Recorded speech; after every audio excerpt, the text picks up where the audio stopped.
Namni dabbaan barbaan hin jiru. Namni immoo boqoo isaa furdisee bareedee kuduu dabariidha qabaachuu barbaannillee hin jiru. Hundi keenyaa ni barbaanna. Egaa waa sadii qofa qopheeffattan wantoota sadiin kana erga qopheeffattanii akkaataa itti hojjetamu guutuu isaa isinitti agarsiisaa hamma xumura viidiyootti na waliin tura. Kuni simsima fakkeenyaa fi simsima akkuma kana dura yeroo hedduu isillee daakee isin agarsiise isee jira fakkeenyaaf daakee illee jira jechuudha. Hamma xumura viidiyochaatti yoo ilaaltan tartiibni isaa kalaa'u baay'ee salphaadha. Faayidaan isaa immoo baay'ee waan ajaa'ibaati. Dhugaa dubbatuuf kalxaa ajaa'ibaati ka addaati jechuudha. Isa kaawwan isa duraa irraa haala kanaas simsima ibiddara ho'istanii haa qorreedanii kallaaxatti naqxanii ni daaktan jechuudha. Yeroo daaktan walitti qabachuun isaa amala isaati rakkoon qabu maankadhaan keessa firfirsitan jechuudha. Maaliif zayita waan qabuuf simsimni kun uumama isaatti zayita qaba. Saniif walitti qabata. Ergasii akkanatti itti deebistanii daayitanii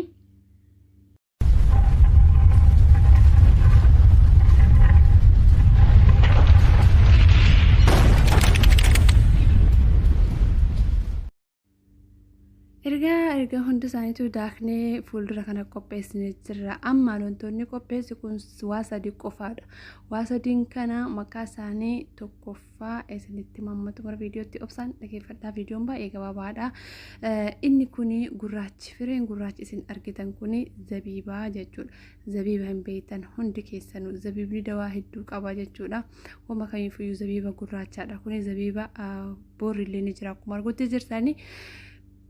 Lameenuu tokkoma garuu irra caalatti yeroo hedduu filatamaa fi xiqqoo gosa qaba miti akkuma ilmi namallee gosa qabu kan wal taru wanti hundinuu gosoonni nyaataa qamadilleen kan wal taru qaba waan ta'eef wal dabra jechuu faayidaan isallee irra caalatti wal dabra tokkoffaan yookaan filatamaan isa kanaadha. Gurraacha kana isa gurraacha kana zabiiba kan goggogee garuu laafaadha jechuudha. Dhiqee qopheesseetiin jira fakkeenyaa fi laafaadha kanumatti nyaatamaa akka fireetitti illee nyaatama rakkina hin qabu.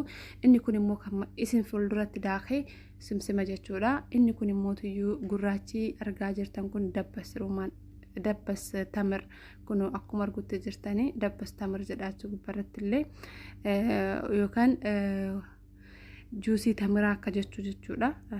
Juusii tamiraati. Juusii yookaan asiira jedhama. Asiira cuunfaadha akka hundattuu dhama tamiraati jechuudha. Tamira bullaa'ee daakame dhama isaatii jechuudha. Erga kana tamira faayidaa isaa hundi keessan ni beektan. Tamirri waa hedduuf faayidaadha. Cufa qaama keenyatiif faayidaadha. Tamirri keessattuu hanqina dhiigaa warri qabdan isin barbaachisaa. Akkasumallee deebee dhiphina sammuu yoo fakkeenyaaf sammuun tokko dhiphina baay'isuu cinqatii hiraarrii waan akkasii sanaaf baay'ee filatamaadha ni ajajama jechuudha. Akka soorataatti tamirri sunnaadhallee bazii aggaataami tamirri waa hedduuf faayidaadha. Erga kana jara sadiin kana walitti goonee haala salphaa ta'een dabbaa kennaa fi boqoo kenna guduuda kenna bareechisnee guddisuudhaaf jechuudha. Inshaallah osoo addan kutin torbee tokkotti dhiyaadha. Laala amma haa karaa hojiitti deemnu isa duraa itti naqeen jira simsima yookaan zinjilaan eebaa eegasii zabiiba diimaadha. Erga kana dabbas tamir jettiin jirri jechuudha. Ani baay'inaan afaan jiraatu irratti beekama.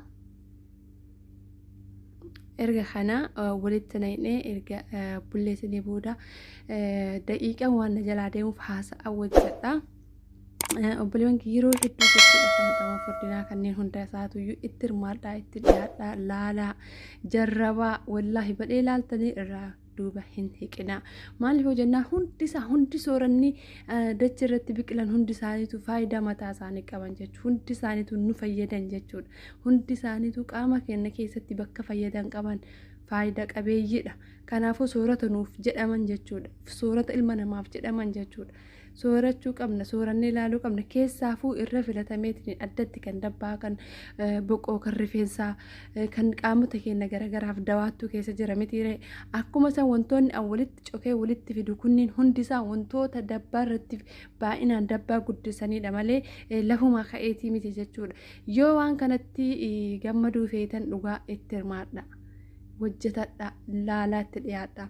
Kana jechuun namni kamuyyuu yoo nyaate furdate yoo nyaate furdatu miti dhugumatti yoo nyaate kan osoo nyaanni illee kan furdatu jira qaamni nama tokko tokko nyaate immoo kan furdanne jira qaamni nama tokko tokko jechuudha. Namni akka kiyyaa jiraatan fakkeenyaaf waan kanneen hin baay'ee dabalana qaamni kiyya jechuudha. Soorata ayidiidhaan qaamni kiyya hin dabalu. Garuu wantoota kanneen yoo nyaadhe wallaahi dabalee of arga jechuudha. Baay'ee tokko natti tolee wantoota isiniif dalagan hunda osoo dhiyaattanii kan isinis salphatu kan argitan kan isin biratti argamu jechuudha. Kan hin jirrellee jiraachuu danda'a miti aynata hojjedhee isiniif fidaa jira. Fuulduraafillee baay'ee isiniif fiduu danda'a. Isin immoo tuyyuu kan keessa laaltanii viidiyoo isin bira jiru jechuudha. Fakkeenyaaf waan mana keessan keessa jirurraa waliin gootanii yoo fayyadamtan hundi isaatu faayidaa boqoo isinii guddisuu rifeensa isinii dheeressuu akkasuma dabbaa keessan isinii guddisuu irratti hirmaataa jechuudha. Fakkeenyaaf haala kanaa waliin dhahee jira xiqqoo yoo ture immoo daqiiqaa muraasa booda akkas yoo ture sirrii wal fudhatee baay'ee bareedaadha akka daa'ima jira jechuudha. Xaa'amni isallee hin beektan tamira kun malee waan biraati miti geemaa tattifaa kudhama yeroo tokko tokko yoo wallaaltan illee jechuudha. Dabbas tamir jedhama akkuma dabbas roomaan jedhamu sana jechuudha. Supermarketii akka bittuun argama yoo bitta yeroo dheeraadhaaf isinii ta'uu danda'a jechuudha. Maankaa tokko qursii booda maankaa tokko misaa booda yookaan laaqana booda maankaa tokko irbaata booda nyaattan jechuudha. Bakka yeroo itti baajibatan akka soorata kiniina yookaan dawaa fayyadamuutti yoo fayyadamne guyyaatti yeroo sadii torbee keessatti isinuyyuu liyyinata yookaan garaagarummaa isaa ni argitan jechuudha. Inna itti dhiyaadhaa laaltanii dhiisinaa waan kamuu jechuudha. Ayinataan jijjiiree isiniif fida baay'ee isaa isiniif fiduuf ta'a. Akka isin fayyadullee abdiin qaba. Isinillee mootuyyuu inshaallah waan beektan waan beeynu rakkina tokko qabu walii himna. Koomentiidhaan yaada keessan naa kaa'uu dandeessan. Gaafii keessanillee naa kaa'uu dandeessan. Waan barbaadan irraa jechuudha. Akkasuma gaafilee baay'ee waa'ee rifeensaa irratti illee ni qaba. Akkasuma waa'ee inshaallah wantoota babbareedaa isinii qabadhee dhufaa wantoota babbareedaa. Kanaaf hamilee walii nu barbaachisa malee hamilee walii qabuu osoo hin taane hamilee walii jabeessuu nu barbaachisa. Hamilee naa ta'uudhaan koomentii keessan babbareedaa barreessaa. Akkasuma laayikii gochuu hin dagatina. Sabiskiraayib gochuu hin dagatina. Keessattuu laayikii hin dagatina akka viidiyoon kee namoota dhaqqabuuf jechuudha. Namoonni hajaatti hin qabne illee yoo shergoota rakkoo tokko qabu namoonni hajaatti qaban fayyadamuu danda'an jechuudha. Faayidaan nuti sooshaal miidiyaa kanarra hojjennuuf wal fayyaduudhaaf fayyadamuudhaaf. Kana waan ta'eef wal fayyadu yoo ta'e yoo shergootu waa tokko sirraan hir'isu laayik gaafa gooti waa tokko sirraan hir'isu koomenti gaafa gooti waa tokko sirraan hir'isu. Erga kanaa kalxaan kiyya kana fakkaata. Kan irratti dabale kun maankaa tokko habba rashaad yookaan habba hamraadha.